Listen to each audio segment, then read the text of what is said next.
आपसे। हाँ जी सुनवा दीजिए। हमारा पोता तो श्लोक सुनाता है आपको, सुनाओ भाई। आ जाओ भैया आइए। जोर से बोलो।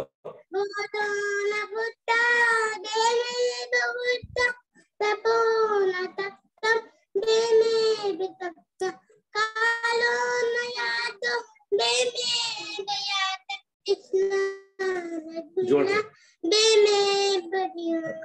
अखंड मंडल अखंड मंडलाकारं व्याप्तमेन चराचरं तत्पदं दर्शितं तन्मै श्री गुरुवे नमः।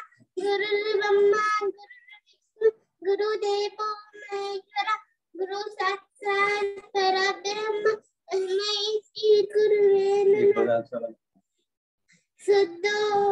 मदरसा वाला सुनाओ भाई, मदरसा बच्चों क्या लोरी सुनाती, सुनाओ एक।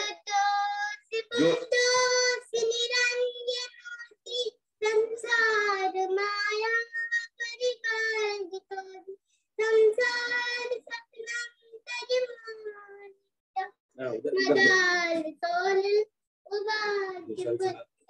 नबे भवन रोदति बीच जन्म सद्दो समायादि मही सनून विकल्प मानो दिव्य गुलात बोत सकलेंद्रियसु भूतान। तो लखन भाई ये 5 साल का बच्चा है, इसने काफी चीजें हमारी वैदिक धर्म की 5-6 का होने वाले 6 में पड़ गए, तो इसने काफी चीजें 5 साल के पूरे होने के बाद 6 हो गए तो इसने बहुत अच्छी सुनाई। कहिए तो और सुनवाए, वरना आगे और लोगों को भी आप। बिल्कुल बिल्कुल बिल्कुल प्रतिदिन सुनेंगे और इनको तैयार करेंगे। यही हमारे वैदिक धर्म की धरोहर है और इनको आगे आशीर्वाद मिलता रहेगा। हमारे एक और शिक्षाविद सम्मानित विजय सिंह निरंजन जी एडवोकेट साहब, जो प्रतिदिन पिछले 1 महीने से लगातार जुड़ रहे हैं, और आज ललितपुर जनपद की 2 धरोहर शिक्षाविद डॉक्टर पूरंती निरंजन जी और विजय सिंह बाबू जी इस समय दोनों विराजमान है। हम दोनों लोगों को सुनेंगे। तो मैं मुनि पुरुषोत्तम वानप्रस्थी जी से निवेदन करूंगा कि आप आवे और आज का जो हमारा विषय है उसको आगे बढ़ाएं। मुनि जी।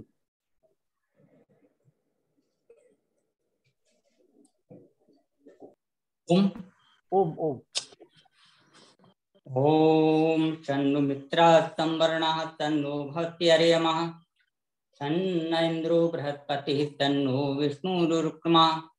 नमो ब्रह्मणे नमस्ते वायु त्वामेव प्रत्यक्षं ब्रह्मास्मि त्वामेव प्रत्यक्षं ब्रह्म वदिष्यामि कृतं वदिष्यामि सत्यं वदिष्यामि तन्मामवतु तद्वक्तारमवतु माम् अवतु वक्तारम्।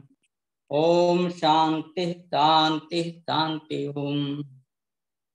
सभी सर्वप्रथम तो अन्य मुन्नों के लिए हमारा सादर प्रणाम। नमस्ते बेटा, यशस्वी भव, दीर्घजीवी भव और वेद के मार्ग पर चलते हुए वेद का डंका बजाते रहो। सभी जो भी सज्जन हमारे आज के कार्यक्रम में जुड़ चुके हैं उन सबके लिए सादर नमस्ते करते हुए, अभी हमारे डॉक्टर वेद प्रकाश शर्मा जी ने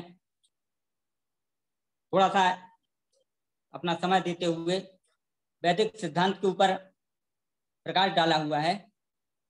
और वैदिक सिद्धांत क्या है? वैदिक सिद्धांत एक ऐसी व्यवस्था है जो सार्वकालिक है, सार्वदेशिक और सार्वजनीन है। वेद का आदेश, वेद का ज्ञान ही केवल समूची मानव जाति को सारे भूमंडल पर मैं देखता हूं एक सूत्र में पिरोने वाला है, जिसमें स्तुति, प्रार्थना, उपासना, ध्यान, धारणा, प्राणायाम, अग्निहोत्र, गायत्री जप आदि सारी व्यवस्थाएं। पृथ्वी पर कोई ऐसा प्राणी नहीं है जो इसको नकार सकता हो। अपनी अपनी उपासना पद्धति अलग हो सकती है, अपना अपना ज्ञान, अग्निहोत्र या अपना मंत्र का जाप अलग हो सकता है, लेकिन लक्ष्य उनका एक ही है कि हम ध्यान के द्वारा, प्राणायाम के द्वारा, स्तुति प्रार्थना के द्वारा अपना जीवन सफल करें। लेकिन वेद का ऋषि सिर्फ अपने लिए नहीं कहता है। वेद का ऋषि कहता है सर्वे भवन्तु सुखना सर्वे सन्तु निरामया।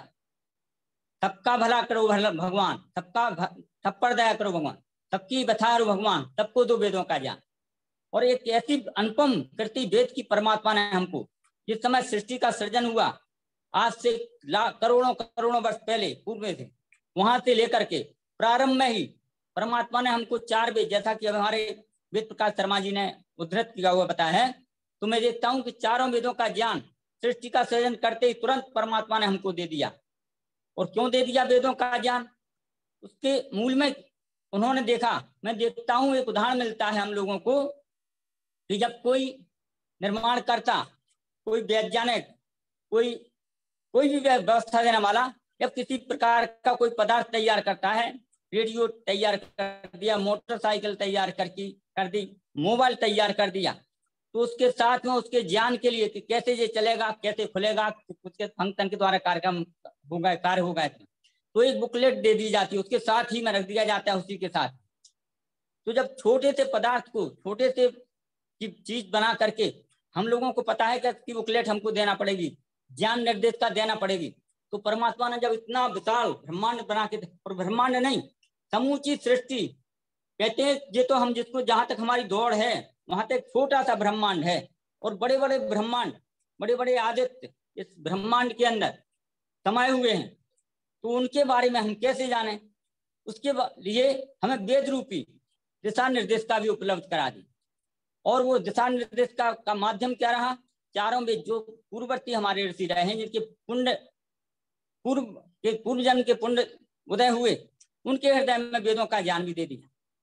और उस बुकलेट का एक ही लक्ष्य था कि इनके माध्यम से जो भी जितना अपना जीवन उच्चतर बनाना चाहेगा, जो भी जितना ऊंचा आगे बढ़ना चाहेगा, वो इसी के माध्यम से बढ़ पाएगा।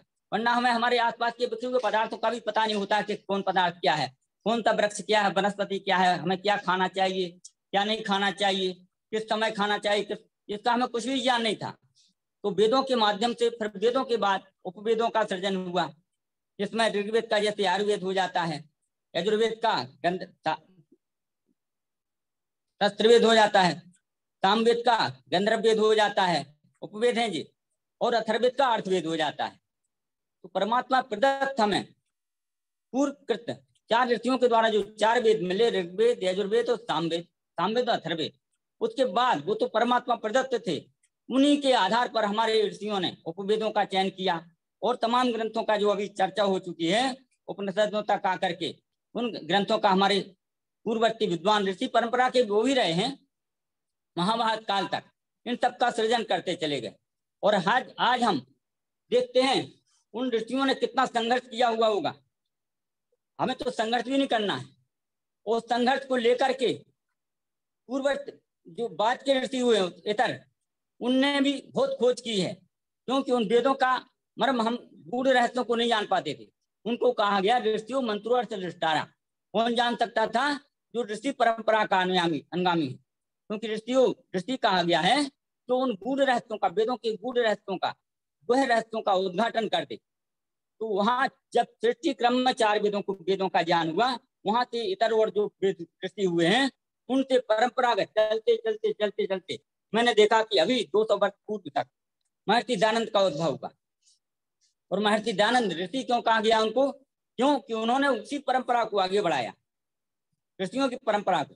और वेदों का वास्तव में भाष्य जो आज हमें मिल रहा है, आज पूरी दुनिया जिसका लोहा मान रही है भाष्य का, वो महर्षि दयानंद का दिया हुआ है। इसके पहले और भी ऋषि परंपरा नहीं, लेकिन पांडित वर्ग में रहे हैं, उब्बट रहे, महीधर रहे, ताण रहे, रावण रहे, लेकिन उनका भाष्य कहीं पर भी मान्य नहीं हो पाया है। कहीं ना कहीं कोई ना कोई त्रुटि उसमें जरूर रही है। लेकिन महर्षि जी का भाष्य आज पूरा विश्व इस बात को चैलेंज करने के लिए कहता है कि महर्षि दयानंद का भाष्य अगर नहीं होता तो हम लोग, इनको तो कहा गया वेद क्या है? गणजियों के गाए हुए गीत हैं, मूर्खों के द्वारा बनाए गए काम, किए गए काम हैं, इसमें क्या है विशेषता? लेकिन जब महर्षि दयानंद का भाष्य हमारे बीच में आया, और आज उसी परपाटी को, आज जब लखनलाल जी चला रहे हैं ना, जो जितने विद्वानों को यहाँ बैठा रहे हैं, वो उसी परपाटी को लेकर के, महर्षि दयानंद की परंपरा को लेकर ही आगे चल रहे हैं। क्योंकि हमें क्या, कहाँ से क्या मिल रहा था? ऋषियों के द्वारा, और ऋषियों को हमने भूल गए थे महाभारत काल के बाद। तो ऋषि परंपरा में महर्षि दयानंद जब आए, उनकी परपाटी थे हमें। आज हम चैलेंज के साथ में बड़े बड़े मंचों पर बैठ करके, सेमिनारों वेबिनारों में बैठ करके हमारे विद्वान चर्चा करते हैं। तो मान्यताएं क्या होती हैं यार समाज की? यही ईश्वर क्या है इसको हम जाने और फिर माने। अच्छाई क्या है हम इसको जाने और माने, बुराई क्या है इसको हम जाने और उसको छोड़ें। तो इसी प्रकार की क्या गुरडम्बाद या पाखंडवाद, क्या अवतार, ईश्वर का अवतार होना, ये सब व्यर्थ की कपोल कल्पनाएं रही हैं। और अगर महर्षि दयानंद, मैं देखता हूँ सत्यार्थ प्रकाश में कितने ग्रंथों का हवाला महर्षि दयानंद जी ने दिया हुआ है, और उस सत्यार्थ प्रकाश को ही अगर हम पढ़ लें, हम नहीं कहते कि आप वेद पढ़ पा रहे हैं कि नहीं पढ़ पा रहे हैं, कोई जरूरत नहीं। वेदों का, शास्त्रों का, उपनिषदों का और हमारे हिंदू धर्म के ग्रंथों का ही नहीं, मैं तो कहता हूँ जितने संप्रदाय मत संप्रदाय हैं सबका उन्होंने उद्घाटन करके रख दिया है, और कोई ना कोई नुक्ता उसमें। और ऐसा भी नहीं कि उन दूसरे लोगों को जान करके, तर्क मजहब वालों को जान करके उनकी कोई अवहेलना की महर्षि जी ने, नहीं, सत्य को उन्होंने रखा है, चाहे वो हिंदू धर्म के ग्रंथों से हो, वो चाहे इतर इस्लाम या यहूदी या ईसाई या कोई भी हो। तो मैं देखता हूँ, धन्यवाद तो क्या दे सकता हूँ मैं महर्षि दयानंद को, कोर्ट से नमन कर सकता हूँ मैं। तो जितने हमारे पाखंड थे, गुरुडम्बाद थे, जितनी देव पूजा, बहुत देव पूजा या मतलब तमाम जो समाज में कुरीतियां व्याप्त हो गई थी, उनके लिए उन्होंने लड़ाई लड़ी, पूरी कोशिश की उन्होंने, और सत्य का सत्य करके रख दिया। और चैलेंज के साथ में वो कहते थे, अगर कहीं कहा गया इतना सत्य तुम बोलते हो, कटु लगता है आदमियों को, तुम्हारे विरोधी ज्यादा हो जाएंगे, तो उन्होंने कहा था मेरी इन उंगलियों को कोई मोमबत्ती की तरह अगर जलाना शुरू कर दे तो मुझे उफ नहीं करूंगा, लेकिन मेरे मुंह से सत्य ही निकलेगा। कहीं एक जगह उदाहरण दिया उन्होंने कि तोप के गोले के मुंह के आगे मुझे बांध दिया जाए और फिर गोला दाग दिया जाए, और मुझसे कहा जाए कि तुम इस बात को ऐसे नहीं बोलो, सत्य नहीं बोलो, तो उन्होंने कहा गोला दागने से मेरा तन पूरा क्षीण हो जाएगा, लेकिन मैं सत्य से विमुख नहीं होऊंगा। तो ऐसे महर्षि दयानंद को हम बहुत सारा धन्यवाद करते हैं। और अगर हम उस मार्ग पर चलते रहे, हमारा लक्ष्य बना रहा सत्य को जानने के लिए, तो कितना, आप देखिए केवल सत्यार्थ प्रकाश ही नहीं है, उनका समय है भी हमारे पास में। हाँ जी जी, आचार्य संजीव जी आ चुके हैं। और अच्छा, तो मैं धन्यवाद करते हुए सभी को प्रणाम करता हूँ और आचार्य संजीव जी का स्वागत करता हूँ, आह्वान करता हूँ कि वो आए और आज हमारे इस वैदिक सिद्धांत एवं आर्य समाज की मान्यताओं के लिए हम लोगों को इससे अवगत कराएं, सभी लोग इसका लाभान्वित हों। सम्माननीय आचार्य संजीव आर जी। सभी को नमस्ते जी। सादर नमस्ते आचार्य, सादर